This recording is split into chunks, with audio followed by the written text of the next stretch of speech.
How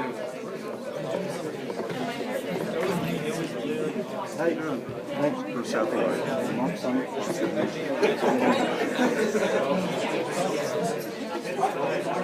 They're proud about the career fair. Oh yeah? Okay.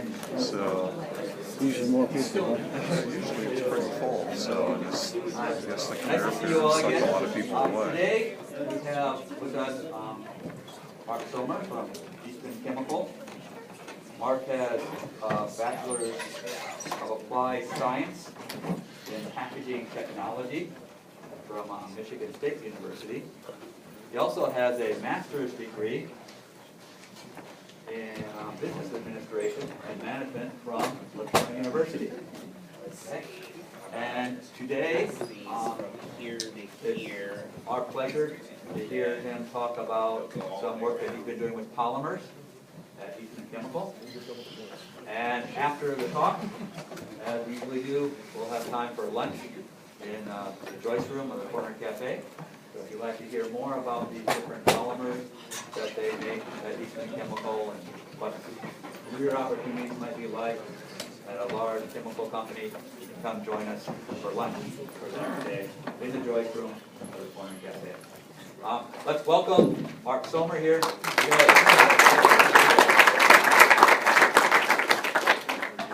Well, thank you. I'm Marc Summers, and I'm here to tell you about a product that we developed here in Longview called Eastman Aerafin Polymer.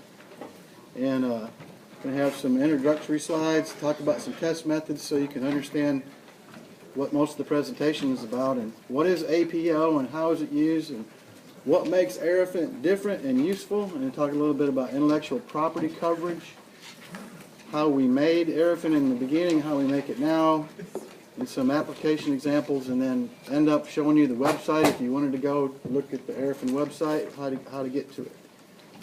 So we have a lot of, we have some mechanical engineers from Laterno, and this is their troubleshooting flow chart that they use in the plant. But no, but all seriousness, I'm going to throw in a few slides that break it up, because at about 10-15 minutes into this, you'll probably start zoning out or something. So I'm a principal technical representative for Eastman, and I've been there for 31 years, all in Longview. And I have a Bachelor of Science in Packaging, and people say, well, what is that? And there's actually a science devoted to packaging, and basically what it is you're trying to protect the product from the environment and the environment from the product. And you've got to ship stuff all over the world, and it can't break, and potato chips can't get soft and soggy before you eat them and things like that. Also, after 10 years here, I went to Laterno to take night classes and got a master's in business, and it was called the Laterno LEAP program at the time, and I'm not sure if they still have it or not, but that was pretty intense. 13 courses back to back, one after another, 4 nights or 4 hours every night for every week. So I came here in '87, and of those 31 years, I've spent 25 in R&D. I spent 5 years on the dark side in sales, selling products to our customers, and for pretty much the whole time I've been in the adhesive area, products that go into making adhesives, which are polymers and resins and waxes and things like that. I currently live in Kilgore. I've been married to my wife Mary for 26 years and have 2 children, Seth and Luke. They grew up here locally. I have 2 grandchildren, and fortunately they're from my oldest son, Adelie and Winnie. So this is why your science teachers are probably not teaching in elementary school, I imagine. Yeah. There's way too much jargon involved. So Eastman, here in Longview, we were established in 1949, and some of the reasons, one was the Sabine River, believe it or not, a source of water for cooling, and at the time there was a big oil boom going on in East Texas. I don't know if you've heard about it, but we had one of the biggest oil fields in the world at one time over towards Kilgore. There was a plentiful workforce, so they decided to build a plant here back in 1949. Currently we have 1,500 employees, and that doesn't include the contractors that work there or the tenant companies that are on site like Westlake and Flint Hills and Air Liquide. That's all Eastman employees. It's a very large site, about 6,000 acres, and it goes on down Tally Bottom Road, which I shouldn't tell you how to get there because it's kind of desolate back in there, but it goes on for miles down that way. We've got pipelines to Mount Bellevue, which is really, we're on the grid for raw materials, ethane and propane, and basically Mount Bellevue is kind of a hub that distributes those raw materials to a lot of the plants in the Gulf Coast and all the way up here. We even have salt dome storage facilities, which are underground salt domes that we store raw materials in case if supply upsets. We have a reserve that we can use to run the plant. And APO is just one of numerous products. And APO stands for amorphous polyolefin versus, say, crystalline polyolefin. It's amorphous. It's less ordered, less structured, and it's used in different applications than a crystalline polyolefin would be. And Eastaflex is a type of APO, and Aerofin is a new type of APO. Okay? So I want to tell you about test methods, and just so you know what I'm talking about for the rest of this presentation. You can melt this stuff up and you can pour it into a ring, and then you let it cool and you put this ring in a little jig and you put a ball on top of it. You put it in a beaker.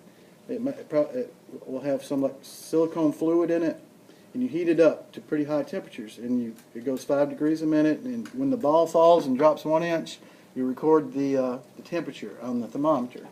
That's ring and ball softening point. And then the other one is needle penetration. Both these methods are common in the asphalt industry. It's a pretty big industry. It goes into roads and it goes into roofing.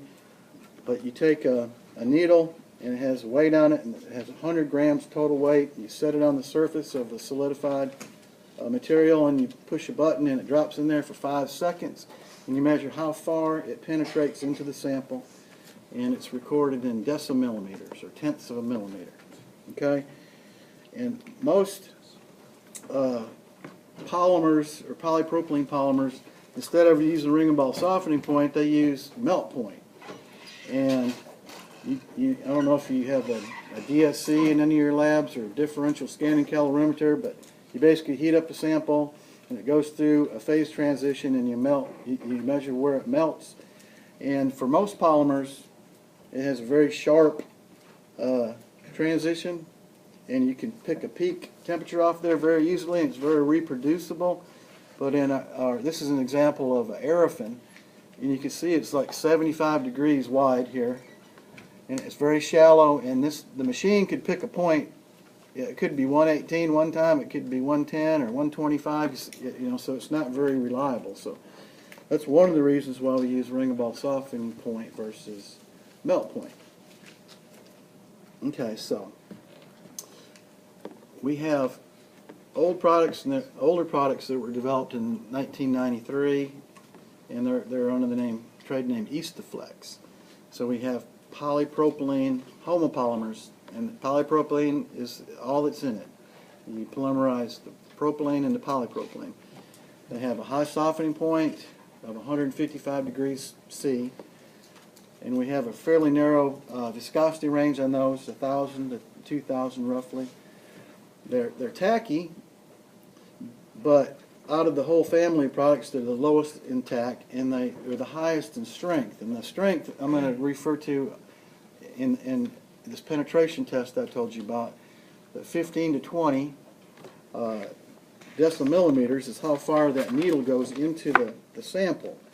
And the lower that number, generally the harder and stronger the polymer is, okay? Now, these products have good thermal stability, and that's important because we use them in adhesives, and adhesives go into a melt pot and they sit there at high temperatures, and if they're not stable, they turn color and start getting char buildup and things like that, so that's important. They're low in color, low in density, and that's usually a benefit because when you buy it by the pound, the lower density products actually you get more mileage out of it, and they have excellent waterproofing characteristics. And that not only goes for the homopolymers, but for any of the grades. So, when you polymerize the polypropylene, you see those little sticks on top of that. That's supposed to represent a polymer chain, and the little sticks on top of the worm there are supposed to be CH3 methyl groups. And so, when you have, in most polypropylene, the crystalline stuff, like stuff that's on most of your soft drink caps, that cap's usually crystalline polypropylene. And it's hard and rigid and strong, and that's because these methyl groups are all lined up on the same side of the polymer chain, and they are makes it very rigid and strong. Okay, so what we're making here in Longview is we're making these methyl groups. The catalyst we use, it basically incorporates the methyl groups differently, so they're not always lined up on the same side of the chain, but they're random. So that makes it softer and more flexible. Okay, we also make Eastaflex propylene ethylene copolymers. That's where ethylene is introduced as a comonomer into the polymer, and those products have a lower softening point, 120 to 135. They're softer and more flexible, and this penetration hardness is 25 to 100 decimillimeters, and that's like 1.5 to 2.5. I'm sorry. 25 to 100 decimillimeters is 2.5 to 10 millimeters, I think. So now we got a wider range of viscosity on these, 300 centipoise to 20,000 centipoise. They have better low temperature properties because they have lower glass transition points of -20 to -30 degrees C. And you can see that when you put the ethylene in there, basically what it does is it just spreads out the methyl groups, so it makes it even more amorphous because of there's more space in there and less methyl groups.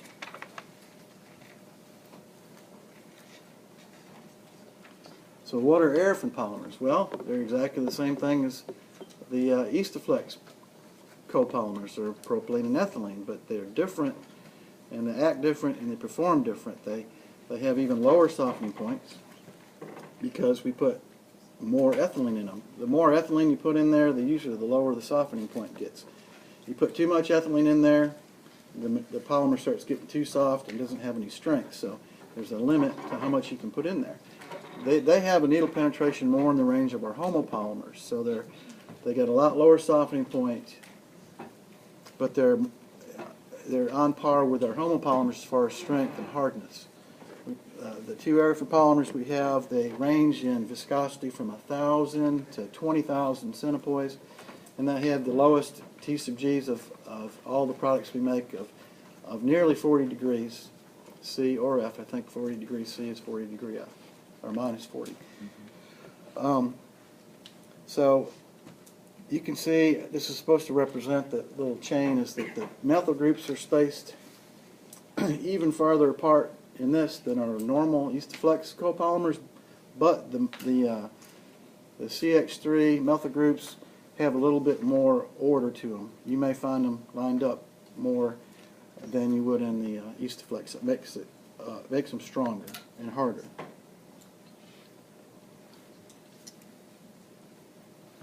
So this is an example of some of the end uses for both products.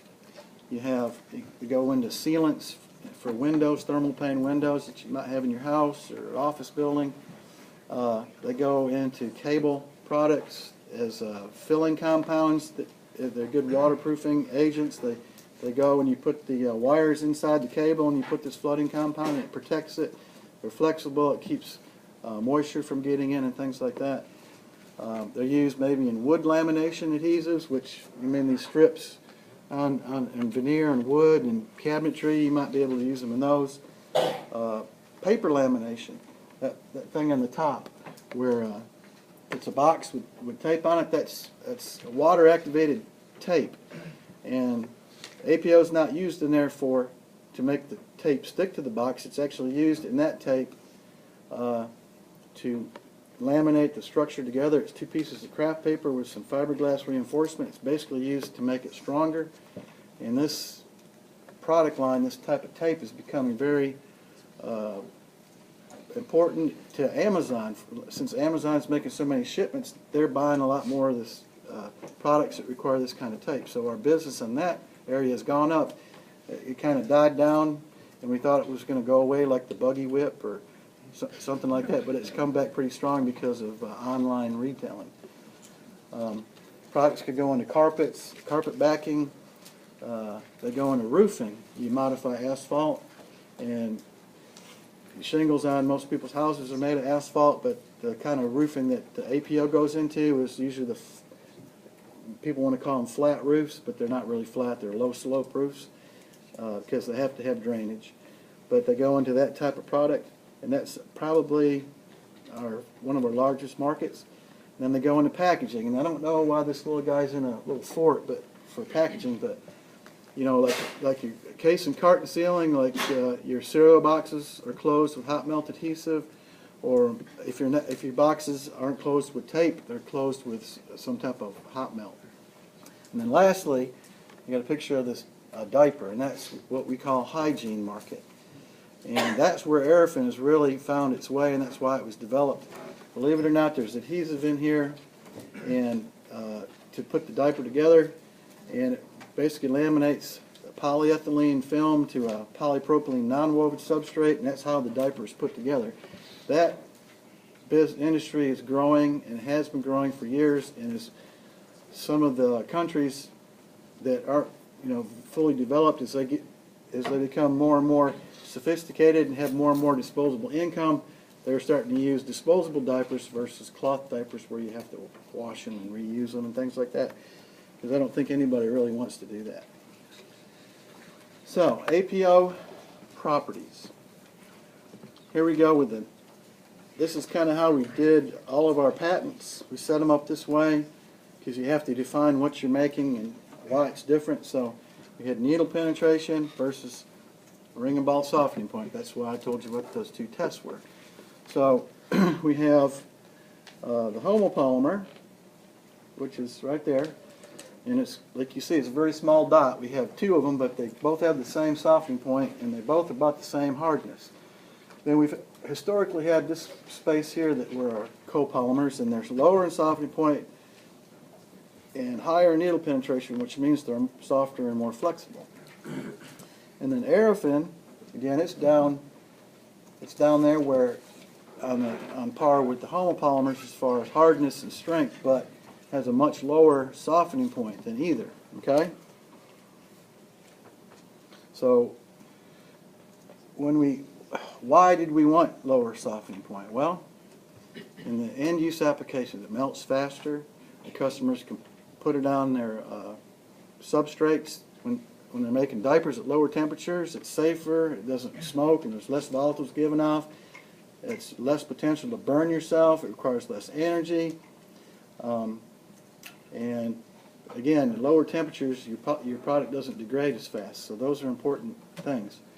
Now I got this box here now that talks about APBs. That's another kind of APO. It's amorphous propylene butene. And so instead of using ethylene as a co-monomer, it uses butene, and it has a different property set. And those products historically have been used in the hygiene industry. Those polymers have been formulated to make adhesives to put diapers together. And so we sat around saying, okay, we don't have butene monomer here in Longview, but we have ethylene, and can we make our product any different and more closer to the butenes? So that's basically how we developed the Aerofin. We tried to approach that space with lower softening point and higher strength. Okay.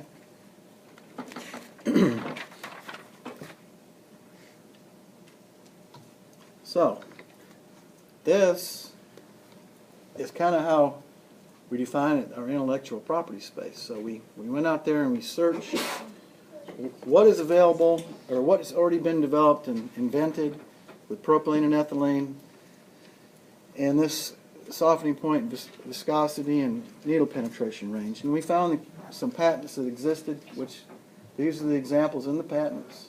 And these are the properties that they obtained with propylene and ethylene. And these blue dots represent kind of what we made in the lab in the what we call our bench unit. And basically, I took a bunch of I tried to make this sixth order regression line so it would incorporate anything made on the left or below that, those prior art examples. And my boss said, "Are you crazy? The patent examiner won't take that." But they did. So one of these patents, has this boundary line for our invention. So anything on it or below it or to the left of it is now patented and belongs to Eastman.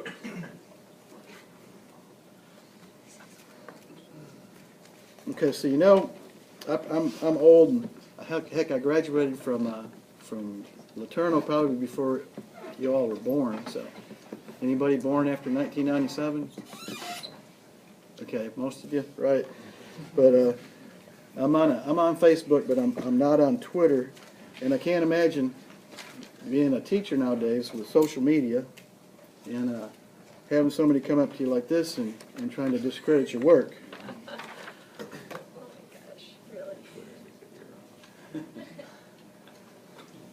Okay, so we're going to talk about how we made Airfin to start with. We had a 2-liter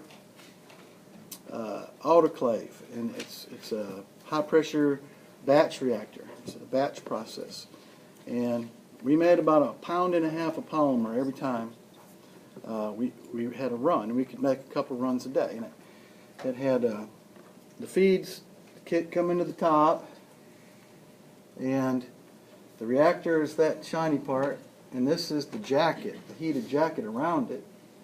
And then when the polymerization was done after about an hour, we dumped it into this can. There's a stainless steel beaker, and it had a vent lid on it to vent off all the unreacted propylene, because propylene doesn't all react. So you have leftover propylene at high pressures, and you don't want to, when you empty the thing, you don't want to hurt anybody, right?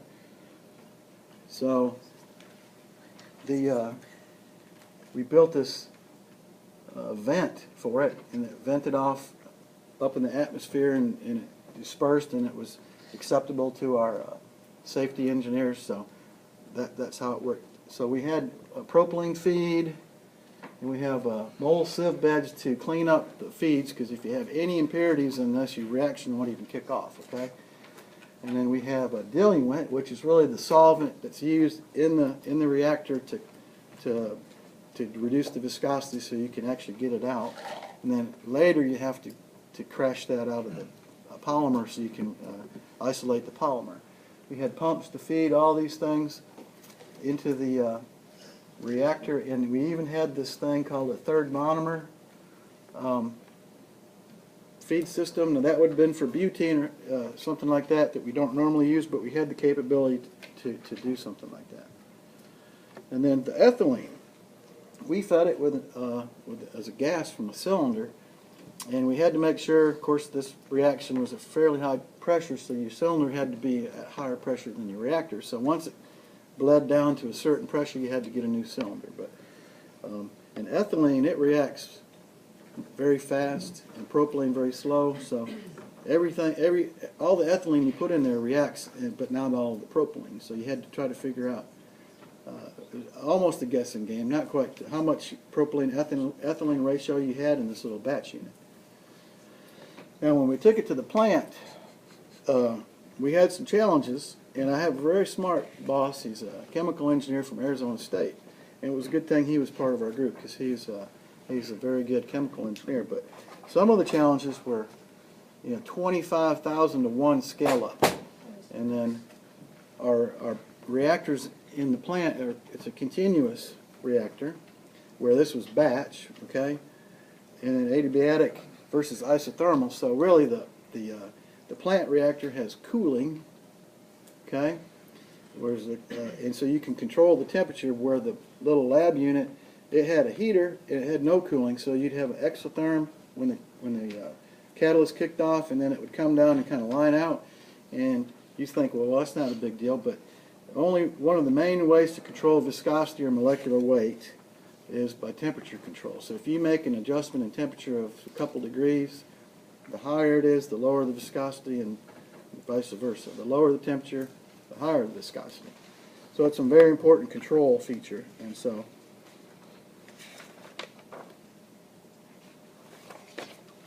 oh, that's just the arrow. Okay, so now I can't believe I'm already to this spot, but it says I am. I wanted to show you, talk about the final application for these products, okay? And I got some videos, and bear with me. I might have to make some snappy adjustments here. See if I can get it. That's going to be good. Is it going to go? Okay, now. Nordson Summit nozzles for nonwovens applications. Summit nozzles use superior control of fiber size, density, and pattern width to create a consistent small swirl pattern. The result is a high-strength bond and improved product quality at low add-on rates. Lower add-on rates both reduce adhesive consumption and improve product comfort and appearance. The uniform cross-web deposition and tight edge control minimize overspray, further reducing adhesive waste and maintenance requirements.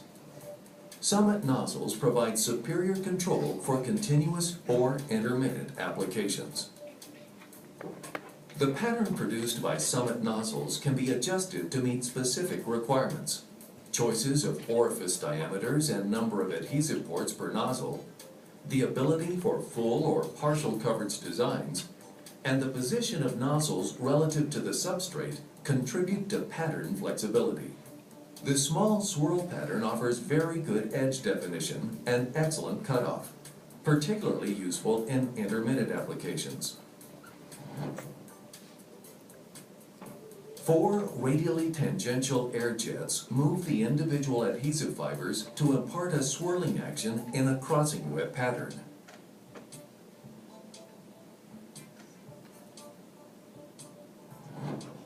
Simple adjustments to process air pressure allow small swirl patterns to be modified to range from low-density, large fiber patterns for maximum bond strength to highly dense fine fiber patterns for heat-sensitive substrates. Okay, so that's one kind of way to apply adhesive to diapers, okay? I should have mentioned this company, Nordson, they're a U.S. company. They basically have the state-of-the-art technology for applying adhesive to substrates to make diapers, for example. And that's their most popular technology, the swirl. And this is how Aerofin is used in the final adhesive when it's put on the diaper. Okay, now this is the other type of nozzle it's more like what's the newest iPhone? iPhone 10? I'm not sure.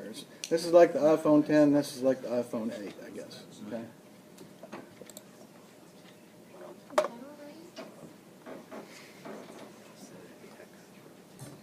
Nordson continuous signature spray nozzles for nonwovens applications.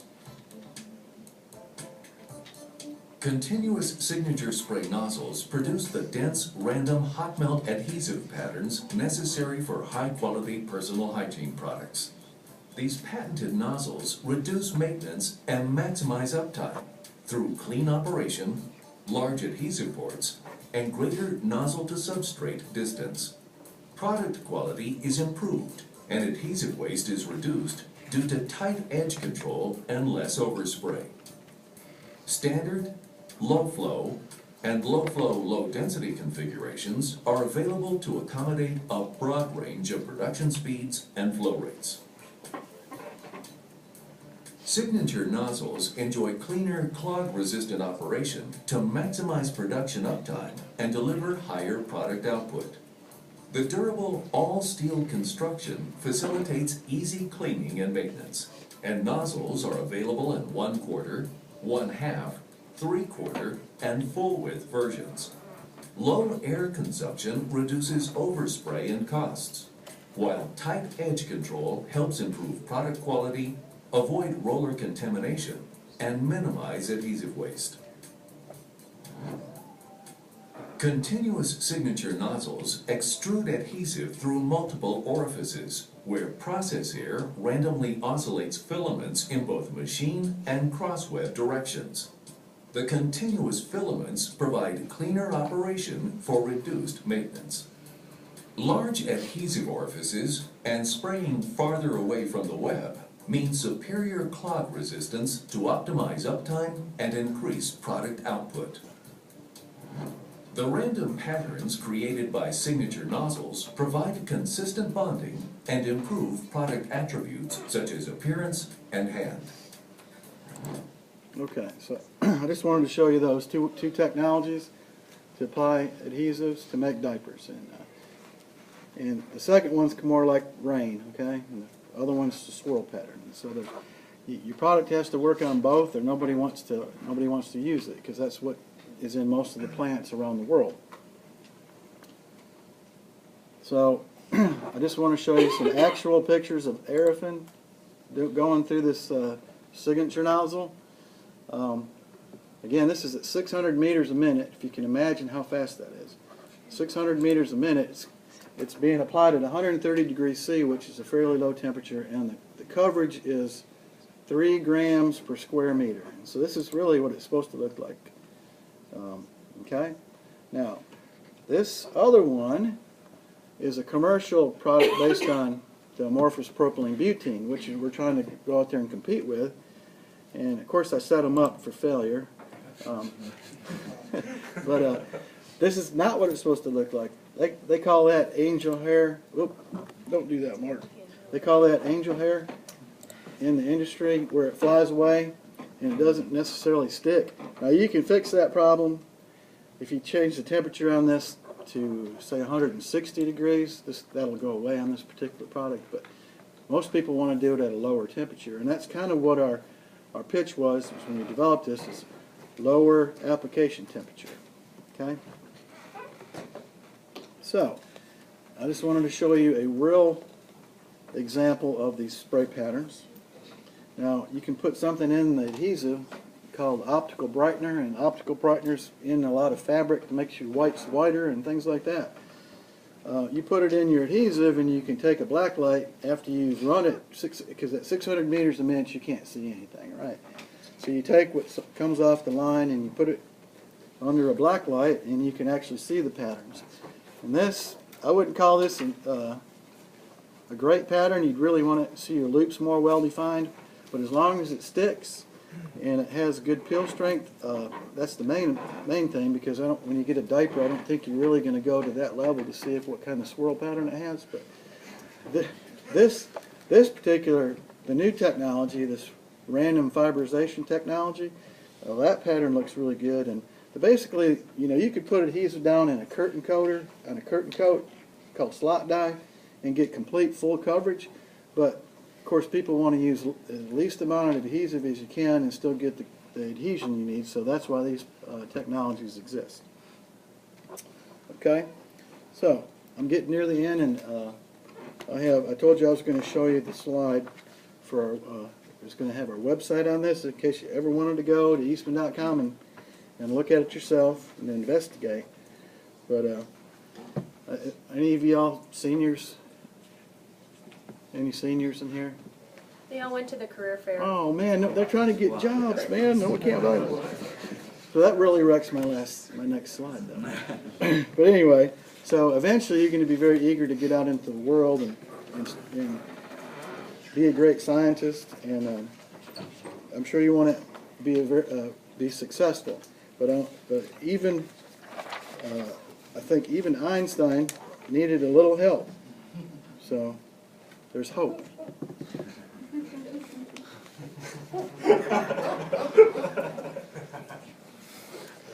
Okay, so here's the website, and it's not very complicated. Just type all that in into the browser and it takes you right there.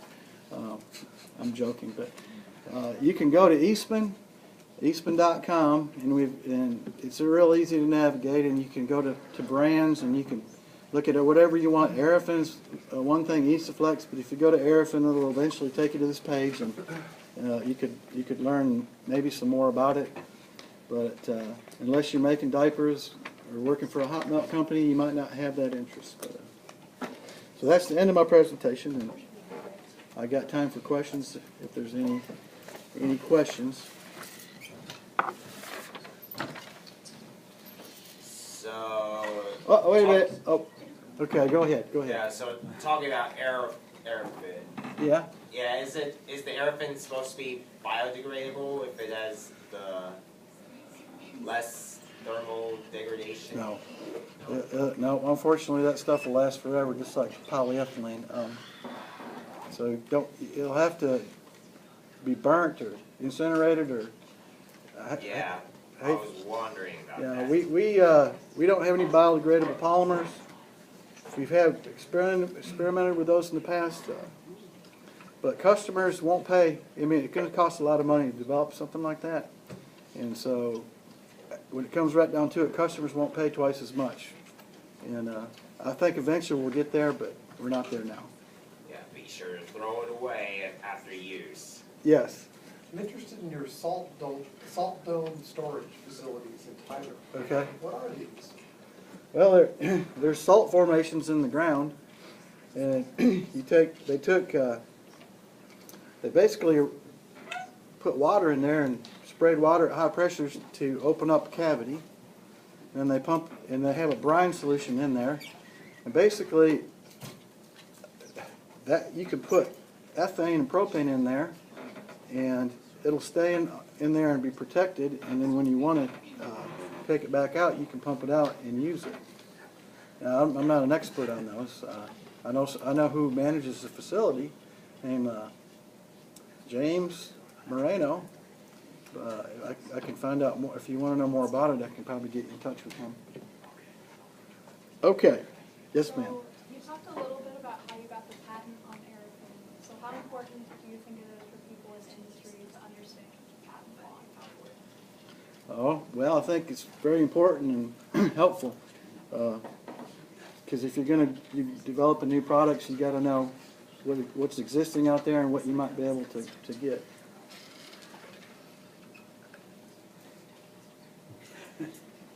So how can somebody learn more about like patent law type stuff in engineering or sciences fields?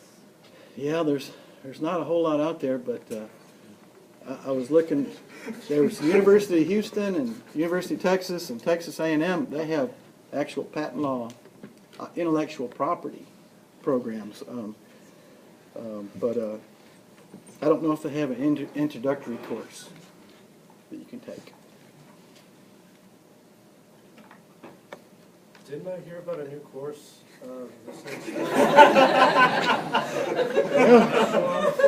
Who's teaching that course? I think I might have heard of that. Yeah. 3223, I think it's called. But Yeah. yeah.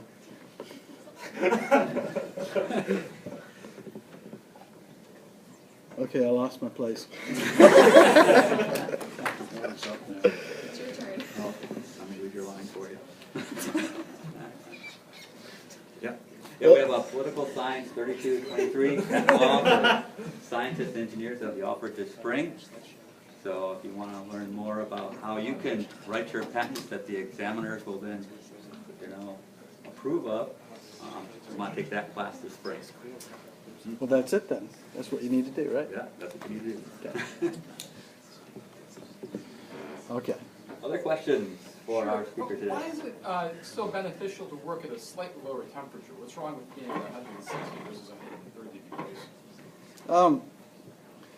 Customers, okay, so for example, you have a very, say in a diaper, maybe 20 years ago the film was, well, they've always been thin, but they've been 1 or 2 mils, and now they're trying to get them down to half a mil or whatever, so they're very thin. Polyethylene generally melts at 110 degrees C, so if you hit it too hot, you might warp it, burn through it, things like that. That's one reason. And then, of course, the hot melt machine that you have sitting there, if you have it running at 130 or 40 degrees C versus 160 or 70, you're saving energy, less money for that. And then, of course, I actually got burnt with something that was 200 degrees C, and I know if it was 130, it probably wouldn't have been so bad. That's another good reason. Any more? What about applications for 3D printers? Ooh. I know Eastman has some of that going on in Kingsport. And they've actually, we're looking at one of our polymers for that. And I don't know much about 3D printing, but I guess there's two different ways. You can take a block and work it down, and or you can build up. And I think that's the kind where you take a polymer strip or fiber and you melt it and you just build it up. But Eastman is working on that, but not here in Longview. All right, if you have more questions for Mark Summers, you can come and visit him here for a few minutes. And also we'll be going to lunch. So if you want to join us for lunch at the Joyce Room of the Corner Cafe, we can talk more about political science class 3223, patent law. Let's thank our speaker one more time.